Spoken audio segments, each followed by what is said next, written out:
बिस्मिल्लाहिर्रहमानिर्रहीम। अस्सलाम वालेकुम स्टूडेंट्स, कैसे हैं आप सब? उम्मीद है सब खैरियत से होंगे। स्टूडेंट्स, हमने जो बायोलॉजी की सेकेंड ईयर की बायोलॉजी की जो एक लेक्चर्स की सीरीज़ स्टार्ट की हुई, उसका ये तीसरा लेक्चर है और इसमें हम डिस्कस करेंगे ऑस्मो रेगुलेशन को। ऑस्मो रेगुलेशन क्या होती है जी? नाम से ज़ाहिर है, दो वर्ड्स हैं इसके, ऑस्मो और regulation. Means osmo means water and regulation means to regulate करना। इसका मतलब है कि हम अपनी बॉडी में या सेल में वाटर की जो लेवल है उसको हम रेगुलेट करते हैं, तो उसको हम कहते हैं कि osmoregulation. Osmoregulation mainly क्या है जी? Balance of water and solutes in living body, यानी कि हमें अपनी बॉडी के अंदर या सेल के अंदर वाटर की मिकदार या फिर सॉल्यूट्स की मिकदार के दरमियान जो एक बैलेंस रखना है, उसको हम कहेंगे कि ये क्या है जी? ऑस्मो रेगुलेशन है।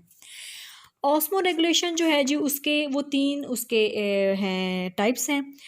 तीन तरह के इन्वायरमेंट में वो तीन तरह की वो खसूसियात होंगी। पहला है जी हाइपोटोनिक, हाइपोटोनिक।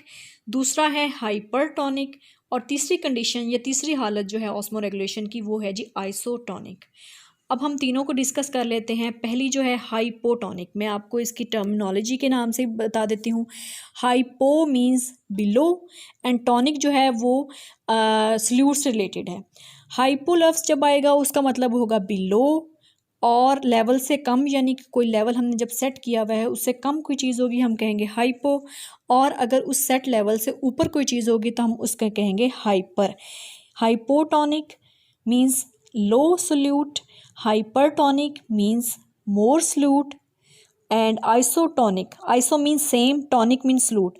आइसोटोनिक मीन्स कि सेम सल्यूट, सल्यूट की जो कंसंट्रेशन है वो सेम है। अब सबसे पहले डिस्कस कर लेते हैं हाइपोटोनिक। हाइपोटोनिक क्या चीज़ है जी? मैंने आपको शुरू में पहले बताया था कि आपने पूरे चैप्टर में एक चीज़ याद रखनी है, दो इन्वायरमेंट हैं, एक है इंटरनल इन्वायरमेंट और एक है एक्सटर्नल इन्वायरमेंट। इस पूरे चैप्टर में हम इन दो इन्वायरमेंट्स के दरमियान जो बैलेंस हो रहा है उसी को डिस्कस करेंगे। तो अब पहली बात आ जाती है हाइपोटोनिक की जी। हाइपोटोनिक ऐसी हालत होती है जिसमें सेल से बाहर जो है सल्यूट्स की मिकदार कम होती है। साफ सी बात है, ऐसी हालत जिसमें सेल से बाहर जो सल्यूट्स की मिकदार है वो कम होगी। मैं आपको एक एग्जांपल दूंगी आसानी के लिए, जिससे आपको अच्छी तरह से समझ आ जाएगी। सपोज़ करें आपने एक ग्लास लिया है, उस ग्लास में आपने पानी डाला है जो कि सॉल्वेंट था। पानी डालने के बाद आपने उस गिलास में 10 चम्मच चीनी के डाल दिए।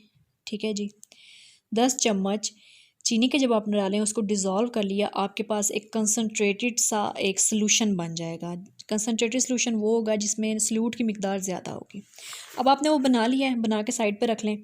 अब कोई बड़ा सा बॉल ले लें आप, या टब ले लें, उसको पानी से आप भर दें और उसमें सिर्फ 5 चम्मच जो है वो आपने चीनी डाल देनी है, उसको डिज़ोल्व कर दें। अब वो आपके पास क्या बन जाएगा कि डाइल्यूटेड सॉल्यूशन बन जाएगा।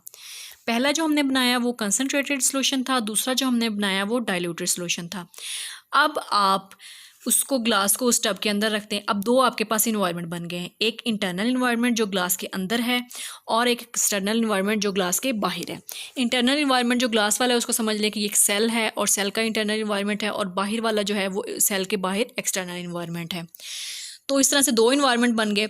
अब क्या होगा जी? अंदर वाला जो इन्वायरमेंट है, अंदर वाला जो इन्वायरमेंट है वो कंसनट्रेटेड है, बाहर वाला डाइल्यूटेड है। अब होगा क्या जी? एज अ रिज़ल्ट क्या होगा? वाटर हमेशा हायर कंसनट्रेशन से लोअर कंसनट्रेशन की तरफ जाता है। पानी जो है बाहर ज़्यादा है, सल्यूट कम है, अंदर सल्यूट ज़्यादा है, पानी कम है, तो बाहर से पानी क्या करेगा? अंदर की तरफ मूव करेगा।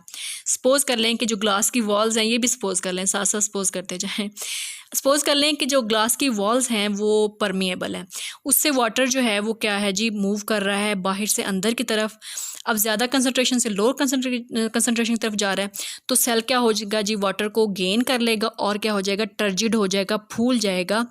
उसको हम क्या कहेंगे जी? कौन सा इन्वायरमेंट था? हाइपोटोनिक। समझ आ गई? हाइपोटोनिक इन्वायरमेंट में क्या होता है कि सेल टर्जिड हो जाता है due to gain of water. इससे आगे है जी दूसरी condition, hypertonic. Hyper means above, tonic means solute, यानी कि ऐसी हालत जिसमें सेल में जो सल्यूट की मिकदार है वो बाहर से ज़्यादा होगी। अब उसके उलट कर लें जो हमने पहले सपोज किया था पहली एग्जांपल में। दूसरी एग्जांपल ये है कि आपने एक टब लेना है, उसमें आप आधी चीनी जो है वो सॉरी आधी बोरी जो है चीनी की डाल दें। और अगर नहीं डालना चाहते तो क्योंकि वैसे भी लॉकडाउन है, चीनी डालने को दिल नहीं कर रहा होगा कि चीज़ें तो पहले ही बहुत कम मिल रही हैं और सारा सिस्टम ख़राब हुआ पड़ा है सारा, और तो फिर क्या करें, नमक की आधी बोरी डाल दें, कम से कम नमक की तो डालें भाई। तो नमक की डाल के उसको डिज़ोल्व कर लें, आपके पास एक कंसनट्रेटेड सोल्यूशन बन गया। अब आप क्या करें, एक गिलास लें, उसमें पानी लें और उसमें 2 या 4 चुटकी जो है वो नमक डाल दें। अब आपके पास ये ऐसे इन्वायरमेंट बन गया है कि जो ग्लास वाला है वो डाइल्यूटेड है और जो टब वाला है वो क्या है जी, आपके पास कंसनट्रेटेड है। अब ग्लास को दोबारा से टब में रखें। अब होगा क्या जी, अंदर जो है वो पानी की मिकदार ज़्यादा है, बाहर जो है वो पानी की मिकदार कम है, तो क्या होगा जी, वाटर मूव करेगा from higher concentration to lower concentration, यानी कि सेल से मूव करेगा बाहर की तरफ। तो एज अ रिजल्ट क्या होगा कि सेल आपका श्रिंक कर जाएगा। हाइपोटोनिक इन्वायरमेंट में हमारा सेल टर्जिड हो गया था due to gain of water, और हाइपरटोनिक इन्वायरमेंट में क्या होगा जी, हमारा जो सेल है वो श्रिंक कर जाएगा due to loss of water. दोनों कंडीशंस हैं वो क्या हैं जी, हार्मफुल हैं सेल के लिए।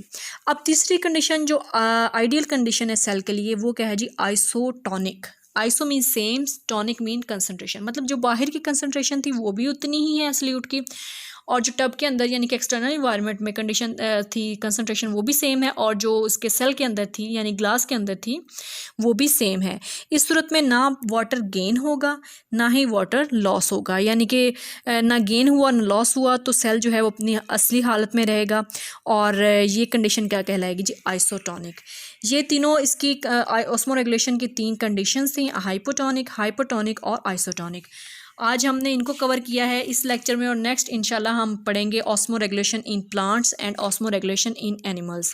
अगर आपको वीडियो पसंद आई उसे लाइक कर दीजिए, चैनल को सब्सक्राइब कर लीजिए, लेकिन साथ साथ ही बेल आइकन को ज़रूर प्रेस कर लीजिए ताकि जैसे ही नया लेक्चर अपडेट हो चैनल पर तो उसकी नोटिफिकेशन आपको टाइमली मिल जाए। Thanks for watching. अल्लाह हाफिज़।